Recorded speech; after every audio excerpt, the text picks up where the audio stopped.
Ikaw kasi, ang high maintenance naman din kasi ng gusto mo. Good luck sa'yo, par. Basagin mo na ang ipon mo.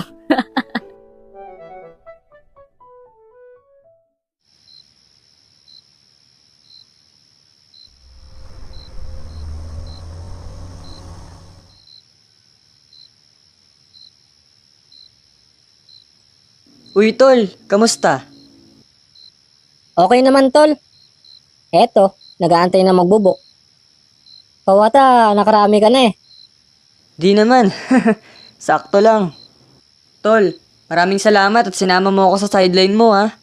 Kailangan na kailangan ko kasi to eh. Nawala ang scholarship ko. Naku, tol. Walang anuman. Ayos lang yun. Hehe. Nabalitaan mo ba na may pag-alagalang manananggal? Doble ingat ka. Basta kung sakaling may mangyaring di maganda, tawagan mo na lang ako sa phone. Ha?